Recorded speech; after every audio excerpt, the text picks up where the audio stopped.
Okay, we're recording. Right. So my name is Kim Bushore-Maki, and I am the founder of Shakti in the Mountains. And today I am speaking with a good friend and colleague, K.C. Gott, who is currently uh, quarantined in Knoxville, Tennessee. And she has volunteered to be my first guinea pig for this new adventure. My goal is to interview interesting folks in our community and have a better understanding of what motivates them, what inspires them, and hope that their words inspire us as well. Not to mention, these folks I'm interviewing have a lot of amazing gifts and talents, and I want you to be aware of them so that if you are looking for that particular gift or talent, you know where to seek it out. So let's begin by just saying hi, Casey, and what would you like us to know about your gift or talent? In other words, what is your favorite gifts or talents that you'd like to share with community? Mm-hmm. Well, good morning, Kim. Thanks so much for having me. I'm excited about this offering that you are hosting. Um, so, gifts and talents. I'm really a teacher at heart, and I'm kind of a generalist. I have a lot of curiosity. So I've learned a lot of things over the years. And most recently, what I like to share with people is around astrology and tarot and meditation.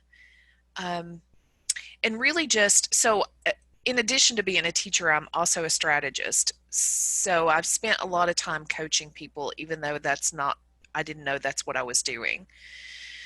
I'm able to see possibilities. So when folks come to me, like I've always been the kind of person who people bring their problems to. And when people would bring their problems to me, I'm a really good sounding board. I know I'm not capable of fixing things for other people. And because I'm not attached to their outcome, it makes it really easy for me to be very objective. And that works for a lot of people. So I can help them see possibilities in their lives and then add to that astrology. If I know somebody's astrology, then it just makes it so much easier to say, oh yeah, you're in the perfect place. This is what's going on for you energetically in your cosmic blueprint. And here's what you may want to keep in your back pocket, or what you want to think about, or where you may want to go in the future. So that feels, like the biggest gift and talent I have right now is just the ability to stay grounded when other people are dealing with their stuff. As someone who has been the recipient of your talent, I can validate that. I really feel like you have my best interest at heart when you're listening, but I also feel like you're not going to sugarcoat things or just say something to make me feel good if it's not true. And that really inspires trust, so that if I come to you, which I frequently do, that I'm going to get straight shooting. And I just want to underscore what you're saying, that that's something I've definitely experienced firsthand. Yeah, I'm definitely the person you want to take with you when you're trying on new clothes. Um, and over the years, I'm much better now at speaking truth without hitting you over the head with a hammer.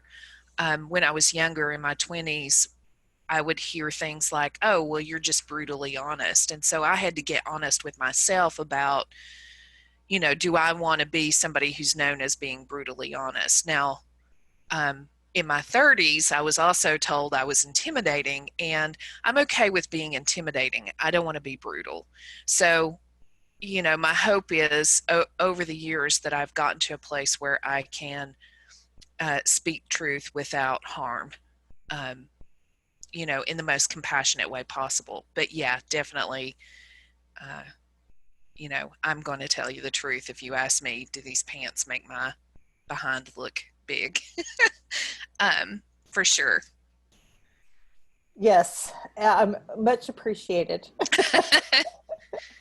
Um, so I'm curious, Casey, what gives you purpose or meaning in your life? Mm, Um, and kind of there's a part two to that question. Do you have a favorite practice around that? mm, mm. Um, you know, so what gives me purpose and meaning is really just um, allowing myself to follow the synchronicities, to follow the flow, to follow the thing that I'm curious about, to be curious and observant. Um, and my practice around that really is to stay in the flow as much as possible. I'm very intentional about how I start my day. Um, Lighting candles and incense, for example, are just, part of being ritualized around I'm now calling in to be present and follow the flow.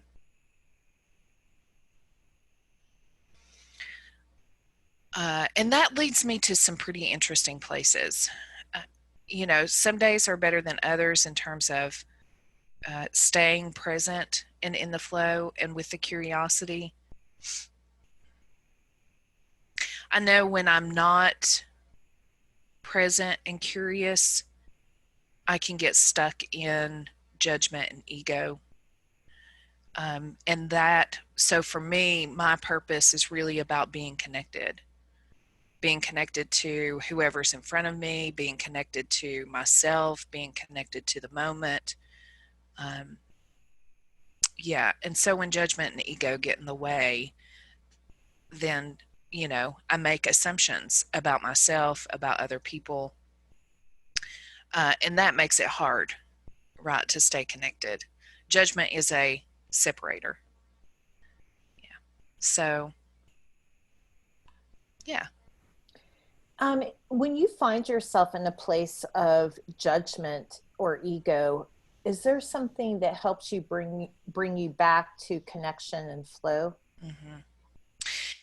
When I start feeling like everything comes up into, because that's where the judgment comes, I start feeling anxious, like when you're in a conversation with someone and you realize all of a sudden you're not listening anymore because you're formulating a response in your head. It's like that. When I notice that, then I allow myself to take a breath and bring myself back into the moment. So, I've been meditating probably for about 12 years now, maybe a little longer. I'm still not any good at it. And meditation is what began allowing me to get to a place where I could suspend my own thoughts so that I could be totally present for the other person. Now, that doesn't mean that I'm not always going to agree or, but it does allow me to hear what people are saying. And that's the,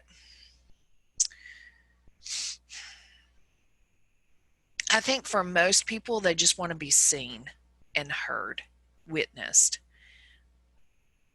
My judgment gets in the way of allowing another person to be seen and heard. Yeah, and when I'm hearing and noticing from my own experience is when I feel seen and heard, um, it frees something up in me to come up with my own solution. In other Mm-hmm. words, I'm not really looking for someone to fix it for me, but really someone to witness me. And what I'm hearing is that you're recognizing that as the receiver or the listener. Mm-hmm. Yeah. What a powerful gift to give someone. Oh, yeah. Well, and I think that's one of the things that a lot of folks can get wrong. I mean, so it's really difficult for me to come up with a title to call myself. And coach is the closest thing in terms of what people understand. And yet there's still a lot of misunderstanding around what does that mean? What does it mean to be a coach? It's not my job to tell you what to do. You already know what to do. My job is really just to allow you to get it out all on the table, be the sounding board, mirror back, offer uh, things that I see that you might be missing, and just checking in and allowing you to come up with your own solution, and then confirming that and holding you accountable around it. How does the tools that you use, or how do the tools that you use, astrology and tarot in particular, support what you just described? Mm-hmm. That's a really wonderful question. I mean, I think that it's no surprise that we're in the middle of, a kind of global crisis right now, given what's happening in the sky. So, for example, we're doing this interview on a day where the planet of Jupiter meets the planet of Pluto in the sky. And these are some big players, So Jupiter is it's known as a social planet, and Pluto is kind of the last planet, that astrologers work with, though, newer astrologers do more. But Pluto's just known as this, kind of god of the underworld archetype. So you have Jupiter, which is about expansion and growth and making things big, and um, things like politics and faith are connected with this planet. And then you have Pluto, which is like the outer boundaries and the depths and transformation and death. And those two entities are meeting in the sky today. And they affect all of us because they move so slow. Unlike something like Mercury, which also affects all of us, but we have more of an individual relationship with a planet like Mercury, and everybody knows Mercury retrogrades. I mean, it's kind of pop culture now. Um, so when I am working with a client, one of the things that I do is take a look at where is this actually happening in your own personal chart, right? So the moment you were born, the sky, there's a snapshot of the sky, and that's the kind of, I operate under this belief that you were created out of a particular energy, right? The moment you took your first breath is the same energy that was happening in the sky. And so that travels with you through your whole life. And if we look at what's happening today, then we take that natal chart and say, okay, where in your life is this conjunction happening? Where are these big energies happening in your life specifically? And it gives me information then to say, well, okay, so where are you experiencing um, lots of transformation? Is it happening in your relationships? Is it happening in your self-image? Is it happening in your resources? And then that gives us some information for what you're working with that you're already noticing. It feels like the ultimate confirmation. Like I'm not, like, I'm dealing with certain issues or experiencing certain situations, not because I'm good or bad or right or wrong, but because this is what is currently mine to work with. And I would imagine, at least it does for me, when I have this information, it validates my experience without making me feel badly about myself. Mhm. What I notice about clients is mostly you already are feeling this, whether you know anything about your own personal astrology or not. Um, Folks will come in and say, here are the things that I would like to do this month, this quarter, this year. And when they're open to it and are willing to look at things like astrology, a lot of times what I'm seeing in their chart for the year is what they're already saying to me. And I don't want to boil people down to they are their chart, because that's not what I really firmly believe that you have the ultimate power over your life. You get to choose what you want to do and how you want to do it. Astrology just gives us a way in, a way of understanding or playing with life that maybe you didn't have before. Could you also speak a little bit, Casey, about how you use tarot with Mm-hmm. folks? Yeah, I for me it feels like astrology is more the science and tarot is more the art. And I don't know whether that's true or not, but that's what it feels like for me. And so for tarot, if I'm still struggling for myself personally or for a client, then I go to the cards with intention that my focus be on exactly what's going on with them. And then I just allow the images to give me another direction. So for me, it feels like astrology is a left brain activity. Very, for me, it feels very logical, whereas tarot feels very right brain. Um, you know, Sometimes you can't solve a problem by doing more work around it. Sometimes to solve a problem, you have to take a walk or go do a yoga class.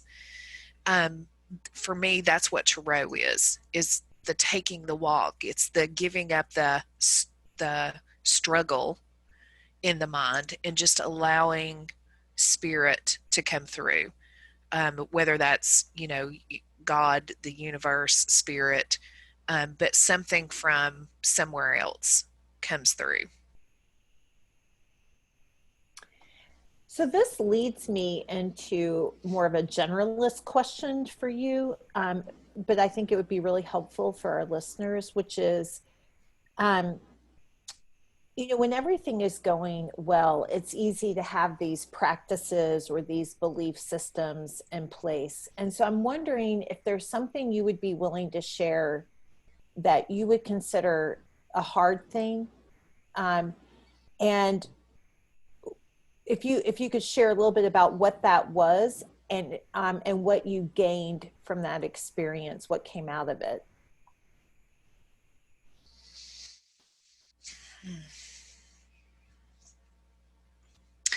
Um, hmm. So this was one of the hardest things that I had to do. So around my Saturn return, my mother passed. And it was a really difficult time for me. And I'd spent a lot of my 20s sort of digging out of things. I had small children. Um, my husband was trying to get through college and was also working a lot of hours. I mean, it was just struggle. It was a slugfest. And then, kind of the cherry on top of everything was losing my mom. And I had spent, a lot of my 20s really doing a lot of uh, self development. Uh, you know, I kind of joke I was self-help junkie. I read every book Oprah recommended. um, but when my mom passed, Saturn is that planet that grows you up, right? Like you just get wise. I had a moment that Glennon Doyle calls, being evicted from your life, where I just thought, uh, I, I'm not paying attention enough. What do I really want? If this is it, if I'm going to die at 50 in my sleep, what do I want out of my life? And so just within a few months, I was back in college, not because I was going to college to get a job, because I really wanted to understand. Um, and so I spent the next 4 years uh, digging into things like, why are things the way we are, situating myself in a context, learning about, I mean, I was learning about things like goddesses and how our language creates reality and how to connect with spirit. I mean, so everything I ever believed before went under the microscope. And at that particular time, I would say I didn't really have a lot of spiritual practices. Um, I grew up in a family that was um, pretty conservative religiously, and that didn't work for me so well. And so everything came under the microscope. And I realized that in rejecting that, I had rejected all. And so that gave me the opportunity to start learning. And like I said, I studied goddesses and studied yoga and studied meditation. And, it just gave me the opportunity to look at what does work. And if you had to boil down, like into a word or a phrase, what you gained from going through that hard time, what would you call that? Mm.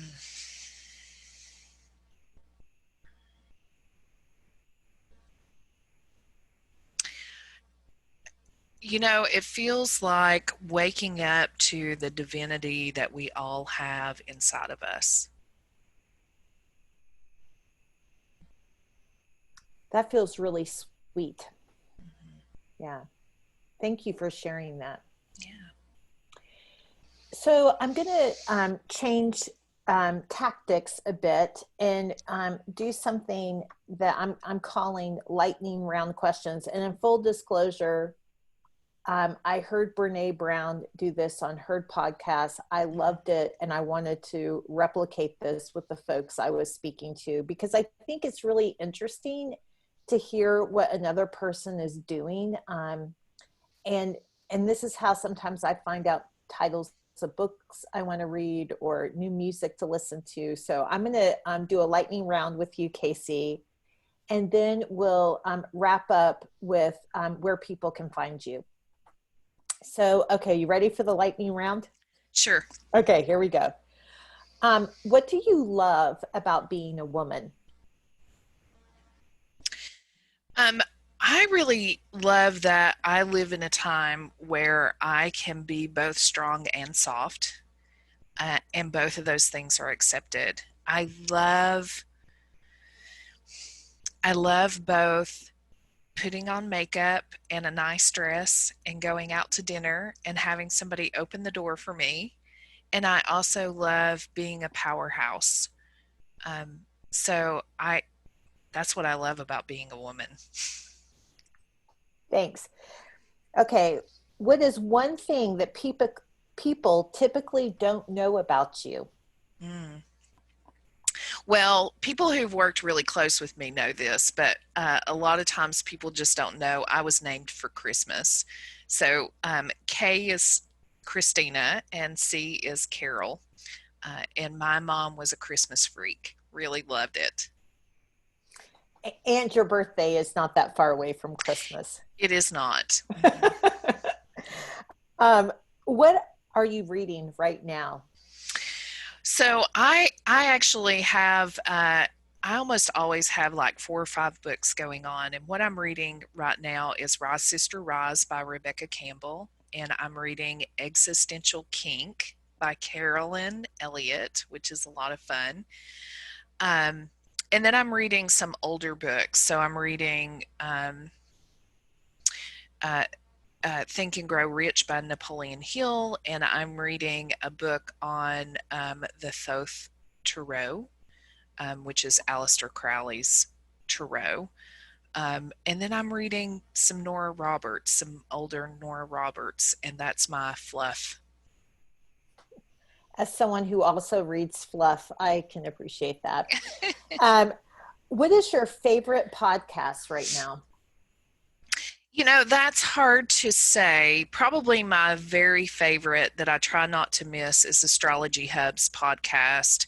But I also appreciate Ann Ortley's weekly weather and Jessica, I always say her name wrong, Lanyado. Her podcast is called Ghost of a Podcast. But then I also really love The Bitter Southerner. Um, it's out of Georgia, and it's just so nice to hear somebody uh, on a podcast that sounds like me. I haven't heard of that one. I'm gonna have to check that out. It's fun. Mhm. It sounds like it is. Um, what musical artists are you totally digging right now? I have been playing a lot of my muse.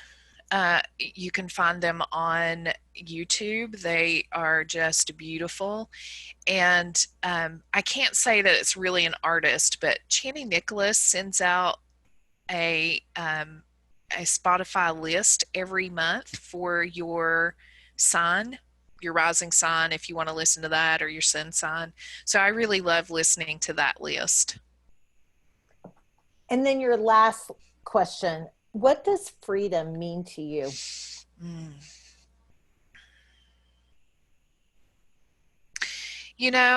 Freedom really for me feels like being able to um,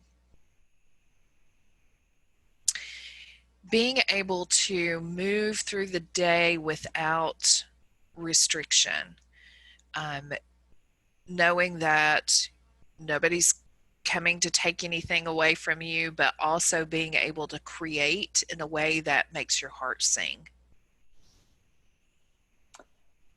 And then if people want to reach out to you, either for an astrology reading or tarot reading or some coaching, how would they find you?